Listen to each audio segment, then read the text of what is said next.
अरे तारा बेटी, क्या कर रही है वहाँ नदी में बैठी बैठी? अरे घर में आ जाओ, देखो बारिश हो रही है और तुम हो कि सुन ही नहीं रही हो। अरे जल्दी आ जाओ वरना तबीयत खराब हो जाएगी। माधवी लगातार आवाज लगाती रही परंतु तारा पर कोई असर नहीं पड़ा। उसकी आंखें बंद होती जा रही थीं। हे ईश्वर, क्या होगा इस लड़की का? एक भी आवाज नहीं सुन रही है मेरी कहीं। इसकी तबीयत ज्यादा खराब हो गई तो क्या होगा? मुझे खुद ही इसके पास जाना होगा।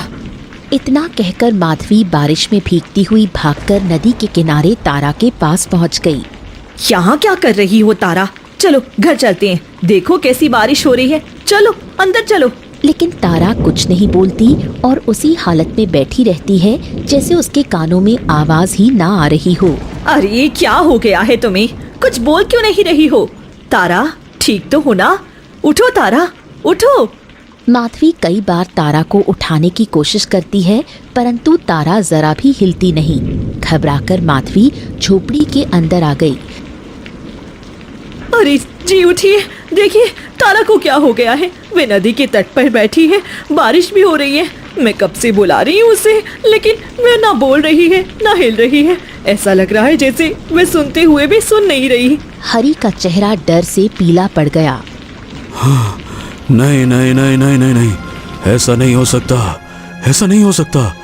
कहीं कहीं वही दिन तो नहीं आ गया जिसके बारे में उसने कहा था? अरे नहीं नहीं नहीं नहीं नहीं नहीं, मैं ये सोच भी कैसे सकता हूँ? उस मनहूस दिन को याद ही नहीं करना मुझे। इससे पहले कि बहुत देर हो जाए, मुझे जल्दी से तारा को वहां से हटाना होगा। हाँ, हाँ। हरी घबराकर उठा, एक बक्सा खोला और उसमें से एक पोटली निकाली। ये क्या निकाल रही हो आप? कुछ बोल क्यों नहीं रहे? इतने घबराए हुए क्यों हो? जैसे कुछ बुरा होने वाला है। अरे कुछ नहीं, तुम सुनो तो तुम परेशान मत हो, मैं अभी आता हूँ। ठीक है, अभी आता हूँ मैं। इतना कहकर हरी पोटली लेकर तेज कदमों से नदी के किनारे पहुंचा और उसमें से एक भभूत निकालकर तारा के सिर पर लगा दी। अचानक तारा बेहोश होकर वहीं गिर गई। पीछे से माधवी भागती हुई आई। कि आपने क्या किया मेरी बेटी को? क्या हो गया उसे? ये बेहोश क्यों हो गई? क्या हो रहा है? ये सब कुछ क्या है? कोई मुझे कुछ बताएगा? चलो पहले तारा को लेकर अंदर चलो, घर के अंदर चलो, फिर तुम्हारे हर सवाल का जवाब दूंगा। अरे चलो ना, उठा। हरी और माधवी दोनों मिलकर तारा को उठाकर झोपड़ी के अंदर ले आए। तारा बिल्कुल निढाल थी, जैसे उसके शरीर में जान ही ना हो। ये क्या हो रहा है जी? मुझे कुछ समझ में नहीं आ रहा। आखिर हमारी बेटी के साथ ये सब क्यों हो रहा है? हरी की चुप्पी बहुत कुछ बयान कर रही थी, जिसको देखकर माधवी चीख पड़ी। मैं अपनी बेटी को कुछ नहीं होने दूंगी। सच बताइए, आप कई बार इसके सर पर कुछ लगाते हो और ये बेहोश हो जाती है। आज मुझे जवाब चाहिए। तुम्हें सच सुनना है ना? तो सुनो तुम। ये उस वक्त की बात है जब हमारी शादी को 6 साल हो चुके थे। हरी अकेला घने जंगल के रास्ते चल रहा था। हे ईश्वर, मेरी शादी के 6 साल बीत गए हैं। माधवी हर वक्त रोती रहती है। मैं करूं तो क्या करूं? मेरी एक भी तो संतान हो जाए, उसी से गुजारा हो जाएगा। रास्ते में परेशान मन से चलते हुए हरी को गांव का एक आदमी मिला। और हरी भाई, क्या हाल चाल है? तेरी शादी को तो 6-7 साल बीत गए और अभी तक तेरा बच्चा नहीं हुआ। अरे हमारे तो 6 साल में 3 खो बच्चे हो गए। चुन्नू मुन्नू और पता नहीं कौन कौन से। तू क्या कर रहा है? क्या करूं, मैं भी बहुत परेशान हूँ। मने की शादी के 6 साल हो गए। माधवी हर वक्त पागलों की तरह रहती है। उसकी हालत अब मुझसे देखी नहीं जाती। बस यही सोचता रहता हूँ कि किसी तरह से अगर मेरी एक औलाद हो जाए तो शायद माधवी की जिंदगी में भी खुशियां आ जाएं। देख भाई, मेरी नजर में तो एक उपाय है। सुन, हमारे गांव का दीन दयाल, उसके पास थोड़ी बहुत जानकारी है वो अपनी दवा से तेरी पत्नी को बच्चा होने में मदद कर सकता है। अब भाई देखो, दुआ तो सब कर ही रहे हैं, दवा का सहारा लेने में कोई गलत बात थोड़ी ना है, लेके देख लो। हाँ, तो क्या सच में सुरेश भाई, मतलब उसके पास कोई ऐसी दवा हो सकती है वाकई में जो बच्चा? अरे हाँ भाई, मैंने खुद देखा है।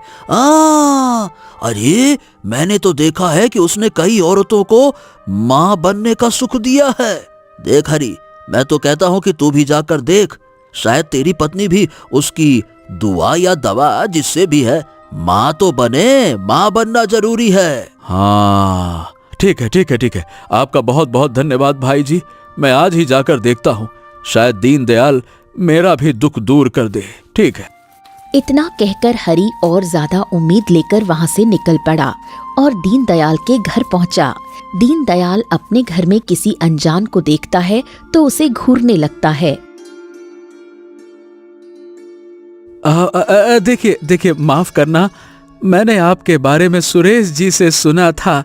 सुरेश जी कहते हैं कि आपके पास ऐसी दुआ और दवा है कि जिससे आप मेरी पत्नी को गर्भवती कर सकते हैं, सही बताएं? तभी अचानक एक लड़का मनोज भागता हुआ आता है और दीनदयाल को पकड़ लेता है। पापा पापा पापा पापा पापा, शादी करनी है, मुझको भी शादी करनी है। पिताजी पिताजी, मुझे भी शादी करनी है। मैंने ना जोड़ा ओड़ा सब बना लिया है शादी का।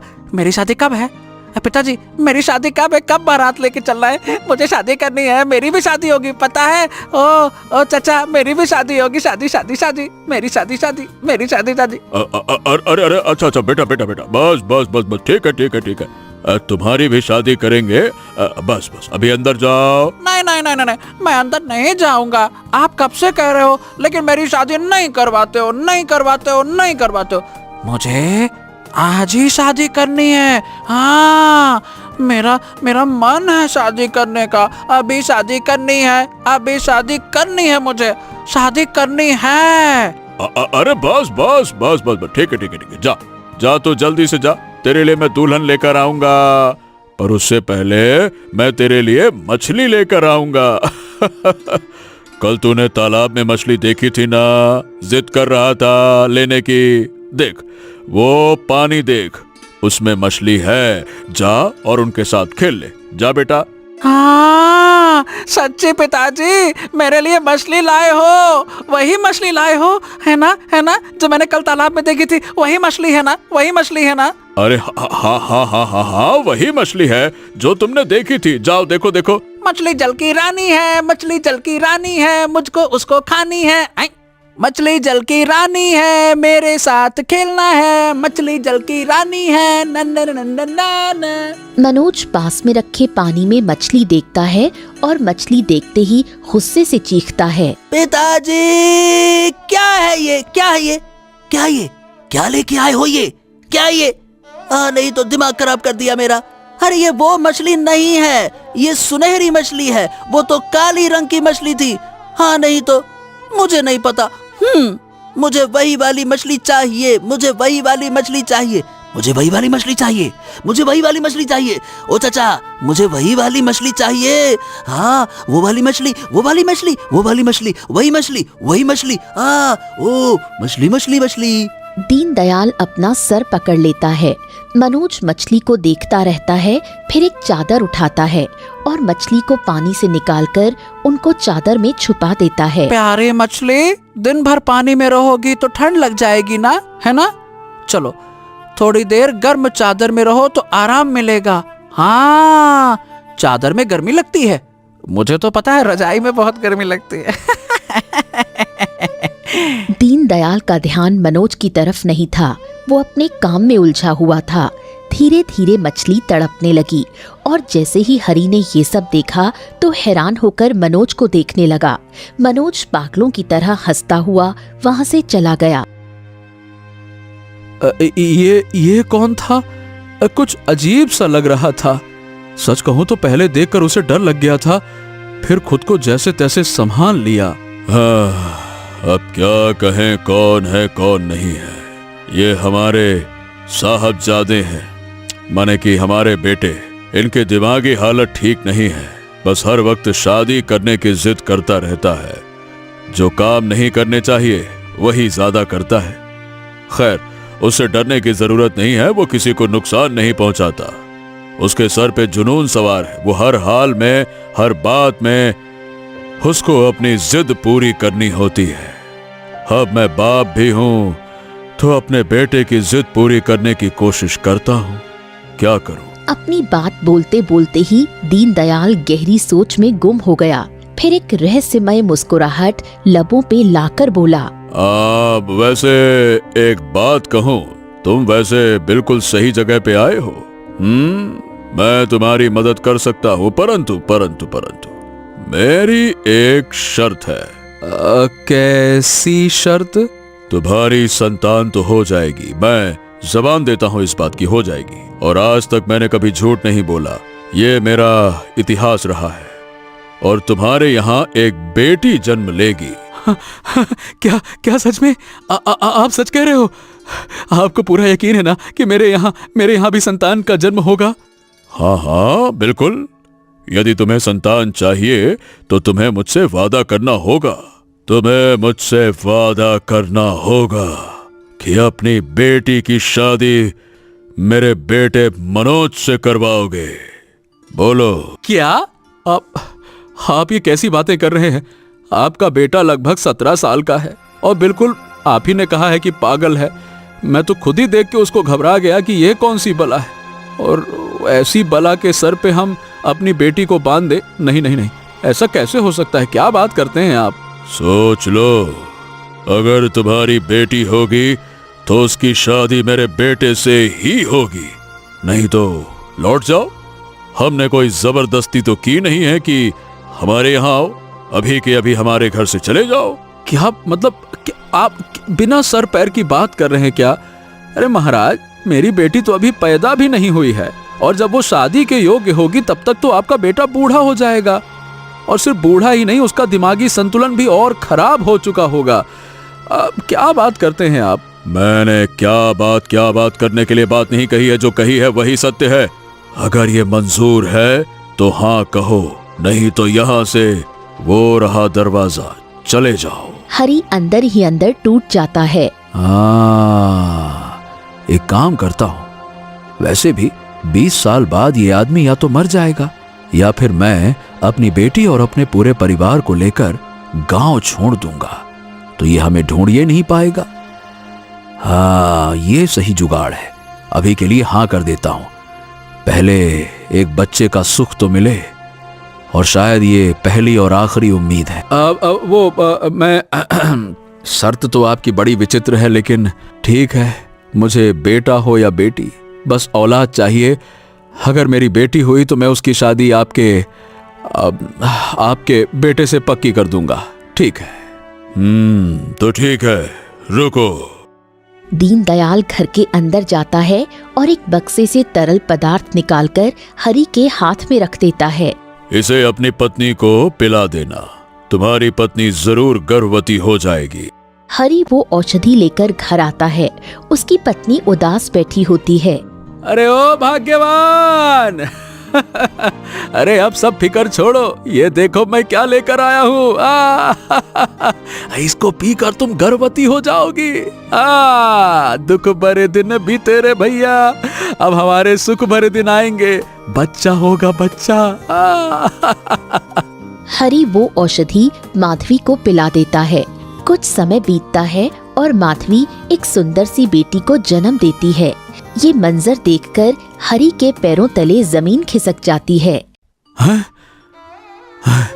ये क्या? ये तो सच में बेटी हो गई।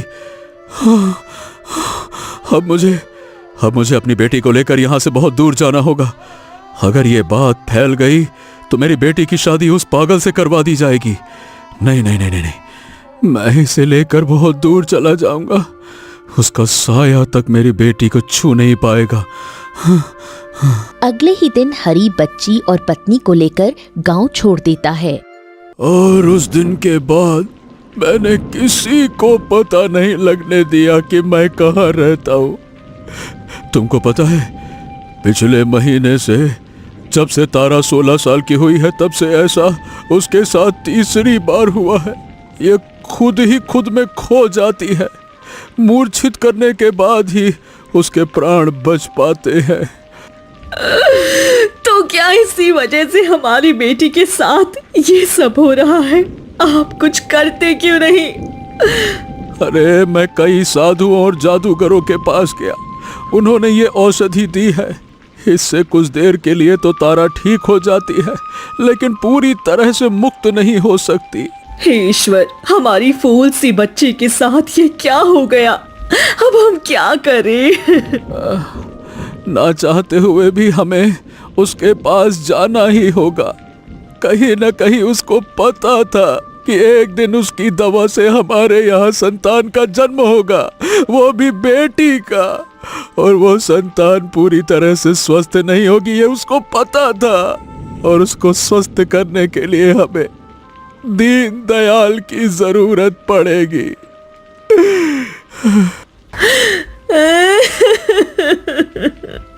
उससे हाथ जोड़ के पाँव पड़ के अपनी बेटी की जिंदगी वापस मांग लेंगे। अभी हम चलते हैं उसी दीनदयाल के पास। दोनों पति पत्नी तारा को लेकर दीनदयाल के घर पहुंचे। दीनदयाल उन्हें देखते ही मुस्कुराने लगा। आइए आइए आइए, अहो भाग्य हमारे, जो साक्षात आप पधारे। तुम्हें क्या लगा था कि तुम मुझसे बच जाओगे, गांव बदल लोगे, सारे संबंध तोड़ लोगे तो सब कुछ खत्म हो जाएगा? जब मेरी दवा से तुम्हारी संतान का जन्म हो सकता है तो उसको अपने घर तक लाने के लिए थोड़ा तो प्रयास करूंगा ही। वैसे तुमने अच्छा नहीं किया यूं छुप के। हमसे भूल हो गई, हमें माफ कर दो, हमारी बेटी को ठीक कर दो। बदले में जो आप बोलो सब मंजूर है। अब अगर तुम्हारी बेटी को ठीक करना है तो उसका एक कई समाधान है। तुम्हारी बेटी की शादी मेरे बेटे से करनी होगी। अपनी बेटी को यहीं छोड़ दो, मेरी छाया में रहेगी तो ठीक रहेगी। और तुम दोनों जाओ, लड़की को यहीं छोड़ दो, जाओ। अरे हम उसको यहाँ कैसे छोड़ सकते हैं? उसके बिना हम नहीं रह सकते। ऐसा मत करो दीनदयाल जी, ऐसा मत करिए, कुछ तो दया करिए महाराज, ऐसा ना करिए, ना करिए ऐसा। दीनदयाल धक्के मारकर हरि और उसकी पत्नी को बाहर निकाल देता है। वो दरवाजा बजाते रहते हैं पर कोई सुनवाई नहीं होती। थक हारने के बाद माधवी हरि से कहती है, आप घर जाओ, मैं मंदिर में जाती हूँ। जब तक मेरी बेटी इसकी कैद से रिहा नहीं हो जाती, मैं मंदिर से बाहर नहीं आऊंगी। माधवी रोते हुए मंदिर की ओर बढ़ती है। हरि भी उसके पीछे पीछे चल देता है, जैसे उनकी कोई सुनवाई ना हो कहीं। अरे रे, मैं क्या करूं, मुझे कुछ समझ नहीं आ रहा है। मेरी बेटी की जिंदगी तो बर्बाद हो जाएगी। मुझे कुछ ना कुछ तो करना ही पड़ेगा। गांव वाले इस दीनदयाल को इतना नेक मानते हैं कि मेरी बातों पर यकीन नहीं करेंगे। वो इतना चतुर है कि अपनी चाल में मुझे फंसा देगा। मुझे कुछ सोचना होगा, मुझे कुछ सोचना होगा। क्या करूं, क्या करूं, क्या करूं, क्या करूं? इतना कहकर हरि बेचैनी में घने जंगलों की तरफ आगे बढ़ता चला गया। वहीं दीनदयाल अपने घर के अंदर बैठी तारा को देख रहा था। तारा की मासूमियत देखकर एक पल के लिए वो हंसा।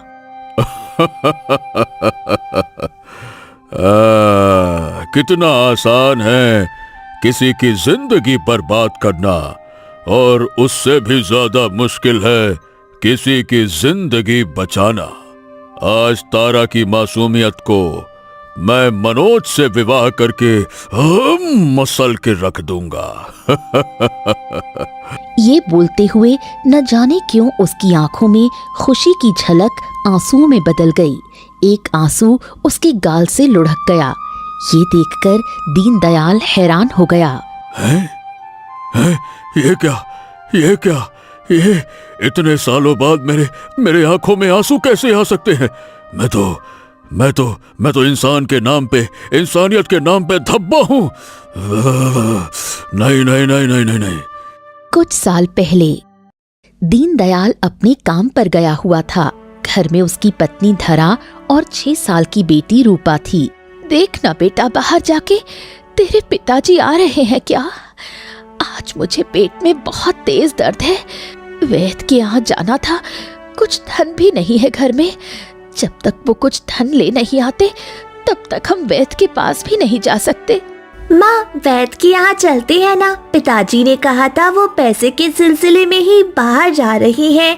जैसे ही मिल जाएंगे वापस आ जाएंगे। ठीक कह रही हो बेटी, शायद उनको अभी तक पैसे नहीं मिले हो।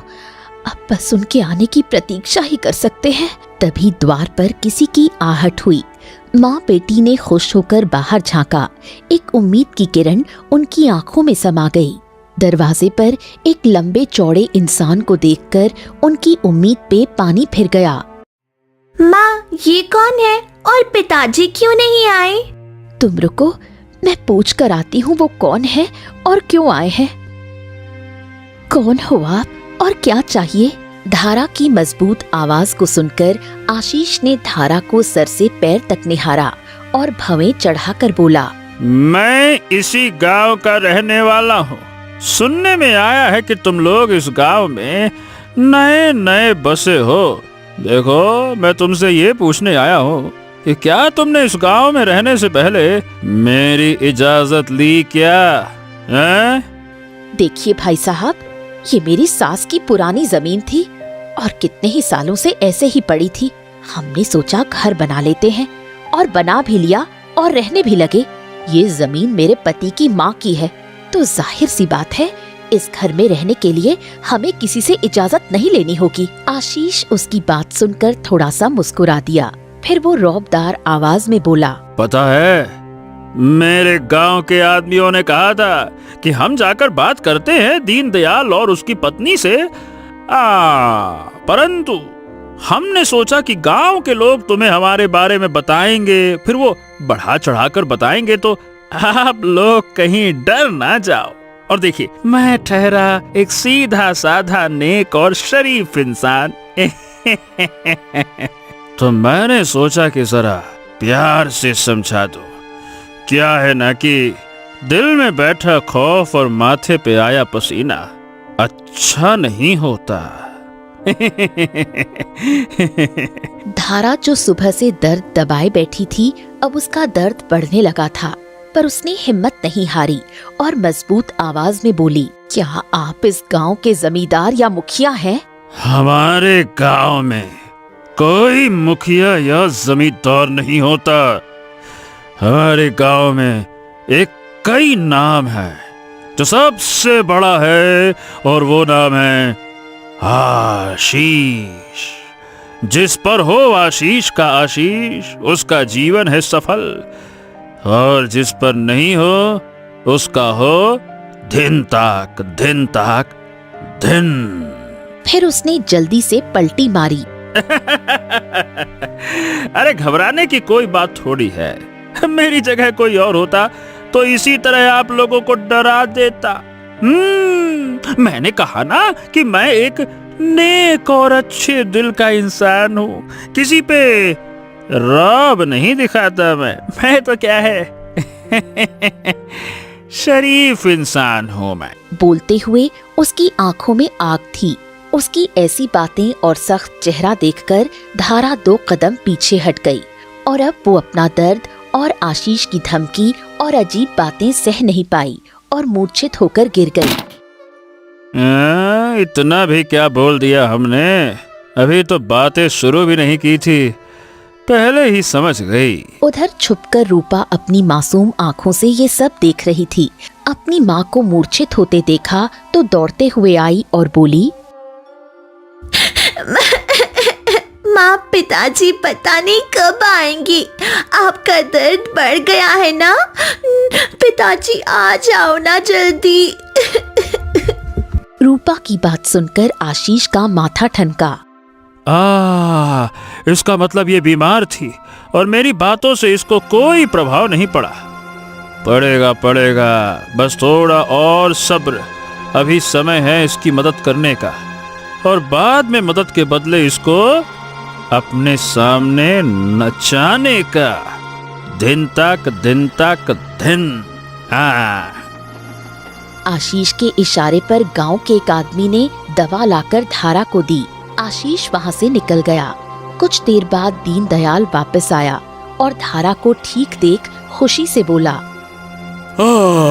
मैं कितना परेशान हो गया था। मैंने सोचा था कि तुम्हारा दर्द बढ़ गया होगा, परंतु मैं ये देखकर बहुत खुश हूँ कि तुम ठीक हो। देखो, पैसे तो मुझे मिल गए थे, बस मालिक ने कहा कि बाकी का काम निपटाओ तो निपटाना पड़ा। अब दूसरे का काम तो दूसरे का ही होता है ना। उसकी बात का भी जब धारा ने कोई जवाब नहीं दिया तो दीनदयाल परेशान हो गया। क्या बात है, कुछ हुआ है क्या? परेशान लग रही हो, क्या बात है? धारा ने सारी बातें उसको बता दी। हाँ, मैंने भी उसके बारे में सुना है। वो अच्छा इंसान नहीं है, पूरे गांव को डराता है और पूरा गांव उससे डरता भी है। बस समझ ये नहीं आ रहा कि उसने तुम्हारे लिए दवा कैसे मंगा दी। मुझे इसमें भी उसकी कोई चाल ही लग रही है। वो दोनों बात कर ही रहे थे कि तभी आशीष फिर से आया। दीनदयाल और धारा उठकर खड़े हो गए। डरने की आवश्यकता नहीं है, मैं तो बस आपसे ये कहने आया हूँ, बुरा न देखो, बुरा न सुनो, बुरा न कहो। अरे भाई देखिए, इस गांव में रहना है तो रहिए ना, क्या समस्या है? हमारी मर्जी से रहिए बस। अरे कुछ भी देखो आंखें बंद कर लो, कुछ भी सुनाई दिया कान बंद कर लो।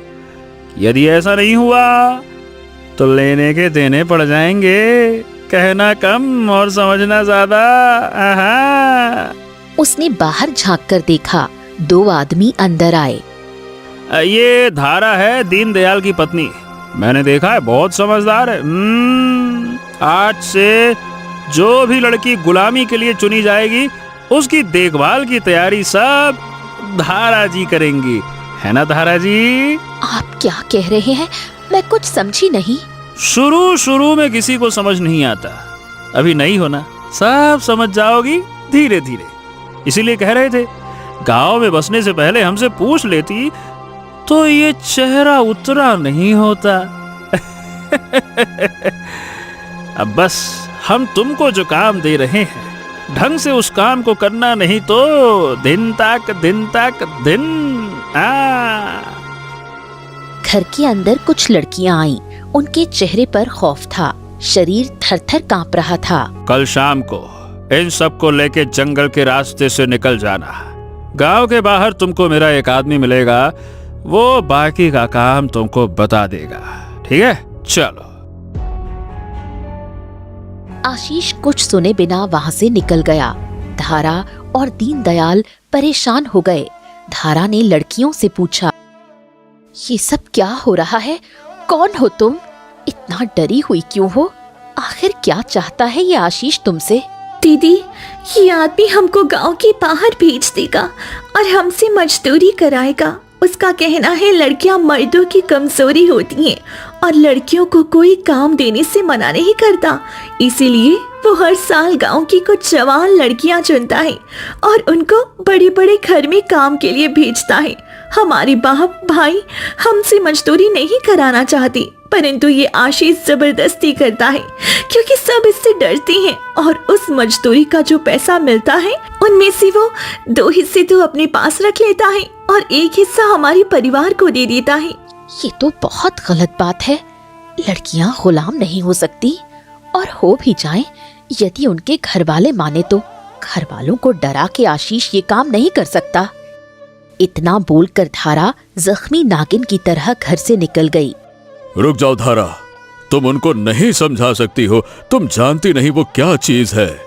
धारा के सिर पे तो जैसे भूत सवार था आशीष को सुधारने का। पीछे पीछे रूपा भी भागती हुई आ रही थी। वो आशीष के सामने जाकर खड़ी हो गई और चिल्लाकर बोली, तुम ऐसा नहीं कर सकते, तुम उनसे उनका अधिकार नहीं छीन सकते। कान पका दिए कचर कचर कचर कचर। अरे पागल औरत, मुझे आके इतनी बातें सुनाएगी क्या? इतने बुरे दिन आ गए मेरे।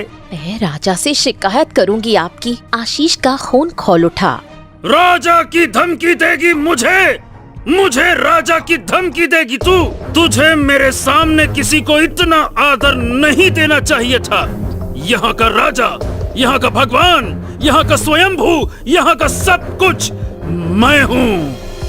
और आज तक किसी ने मुझसे ऐसे बात नहीं की। इसकी सजा तो अब तुझे मिलेगी।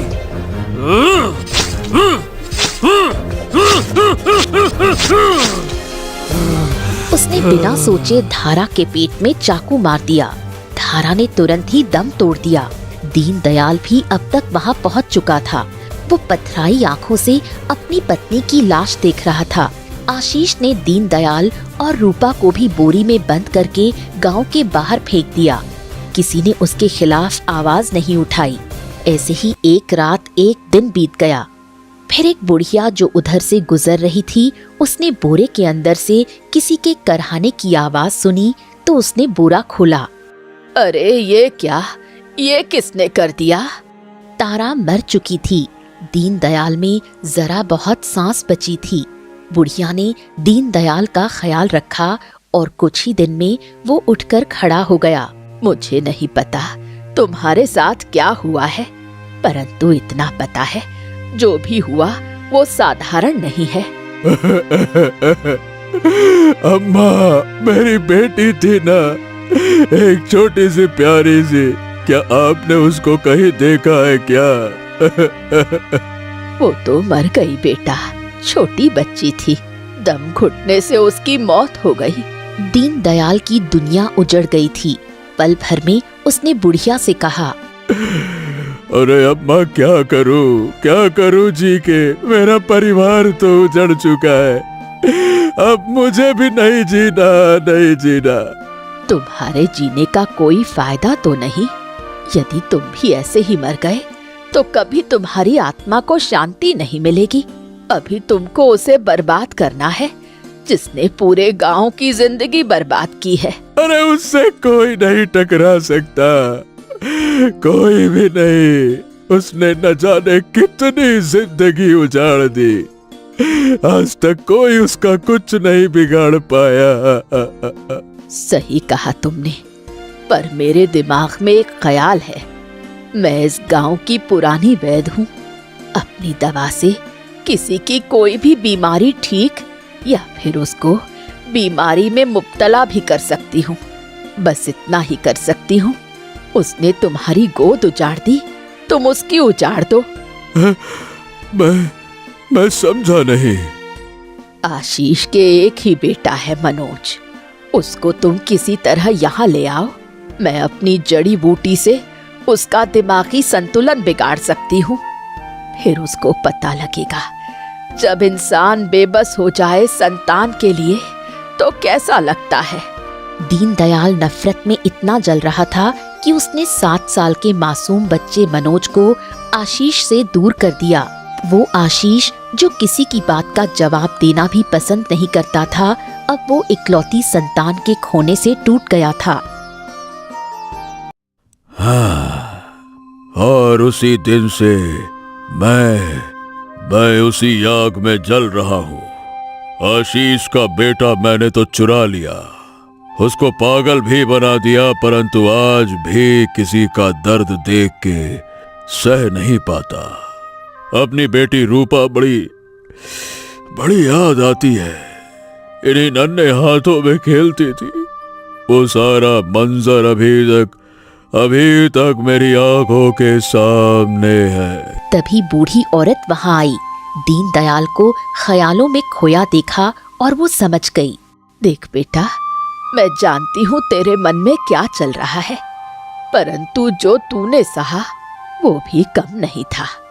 अब समय आ गया है उस आशीष को मिट्टी में मिलाने का। अम्मा, मुझे ये समझ नहीं आया कि आपने मनोज के लिए तारा को क्यों चुना। हम क्यों मनोज का विवाह तारा से करना चाहते हैं? आखिर उससे हमको क्या फायदा होगा? उस आशीष का विवाह मेरी बेटी से होने वाला था, और उस आशीष ने मेरी बेटी से विवाह तोड़ दिया था, ये बोलकर कि वो किसी साधारण लड़की से विवाह नहीं करेगा और जो तारा है उसका बाप एक घटिया किस्म का आदमी है। मनोज का विवाह तारा से कराने का बस एक ही मकसद है, सालों पहले उसने जो मेरी बेटी और मुझे दुख दिया उसका बदला लेना। हाँ, इसका मतलब हाँ, आपके साथ भी उसने बुरा किया था। परंतु तारा की माँ माधवी गर्भवती तभी हुई थी जब आपने अपनी बनाई हुई दवा मुझे दी थी और मैंने उसको। और इन सब में तारा और उसके परिवार की तो कोई गलती नहीं है ना? तो उसको क्यों सजा मिल रही है? कभी कभी कुछ सही करने के लिए कुछ गलत करना भी जरूरी होता है। मैंने सोचा है मनोज का विवाह जैसे ही तारा से होगा, मैं एक बार आशीष को ये बताना चाहूंगी कि उसका बेटा जीवित है और पागल है। हाँ, ये सब आपने मुझे पहले क्यों नहीं बताया? आशीष को सजा मैं भी देना चाहता था, परंतु इन सब में तारा की कोई गलती नहीं है। सच कहूं तो मनोज की भी कोई गलती नहीं। शुरू में अपने दर्द में मैं इतना घिर गया था कि सही और गलत की परख ना कर पाया। उसने मेरा परिवार उजाड़ दिया, फिर भी उसके बेटे मनोज से मुझे संतान की तरह प्रेम हो गया। जब जब मनोज मुझे पिताजी कहता है ना, मुझे मेरी बेटी की याद आ जाती है। अपने जज्बात को काबू में रखो। इतने सालों से मैंने तुमको इतना कुछ सिखाया, अपना नाम पीछे रखा, तुम्हारा नाम काम दुनिया को दिखाया, और आज तुमको तुम्हारे फैसले पर कहीं पछतावा तो नहीं हो रहा ना? तुमको पता भी है तारा को अपने वश में करने के लिए मुझे कितने प्रयास करने पड़े ताकि मैं उस आशीष से अपनी बेटी के साथ की बदसलूकी का बदला ले सकूं। एक बुरा इंसान बनने के बाद भी कहीं न कहीं दीनदयाल में इंसानियत बची थी। उसे अब अपनी गलती सुधारनी थी जो उसने बहुत सालों पहले की थी। अम्मा के साथ मैं भी इसी आग में जलता रहा और देख ही नहीं पाया कि मेरी नफरत से कितनी जिंदगी बर्बाद हो गई। 2 घर उजड़ गए। अब जो बिगड़ा है सब सही कर दूंगा। कल के दिन जब मर के अपनी धरा के पास जाऊंगा तो उसको क्या जवाब दूंगा? कभी कभी अपना बदला ऊपर वाले के लिए छोड़ देना चाहिए। और मनोज इतने सालों से अपने परिवार से अलग है। मुझे लगता है अब उसके बाप की भी सजा पूरी हो गई है। दीनदयाल आधी रात के करीब उठा, तारा को उठाया, मनोज को साथ लिया, एक दवा मनोज के मुंह में डाली और बाकी की शीशी उसको देते हुए बोला, हाँ, अब से इसको रोज पीना है और जो बोलूं वो करो, ठीक है? दीनदयाल दोनों को लेकर घर के बाहर आ गया। उसने तारा के माँ बाप को बुलाकर तारा को उन्हें सौंप दिया और उनके सामने हाथ जोड़कर बोला, हाँ, आपकी बेटी के या आपके साथ जो भी हुआ उसके लिए मैं दिल से माफी मांगता हूँ। मैंने जो आप लोगों को दर्द दिया उसका बदला तो मैं नहीं चुका सकता, बस माफी की उम्मीद कर सकता हूँ आपसे। माफ कर दीजिए। आपने हमारी बेटी लौटा दी, हमारे लिए ये सबसे बड़ी बात है। दीनदयाल मनोज को लेकर उसके घर गया। आशीष ने जैसे ही दीनदयाल को देखा तो चौंक गया। अरे तुम यहाँ? हाँ, सालों पहले तुम्हारी एक अमानत ले गया था, उसको लौटाने आया हूँ। यहाँ रुक के तुम्हें माफ करने या तुमसे माफी मांगने की उम्मीद लेकर नहीं आया, क्योंकि मैं भूला नहीं हूँ जो तुमने मेरी बेटी और मेरी पत्नी के साथ किया, उनका कत्ल करके। उसकी बात सुनकर आशीष ऐसा हो गया जैसे जमाने भर का दुख उसके चेहरे पर सिमट आया हो। आज अगर उसका कोई कत्ल भी कर देता तो शायद उसे इतना दर्द नहीं होता जितना अब हो रहा था। वो जीत कर भी हार गया था और दीनदयाल हार कर भी जीत गया था।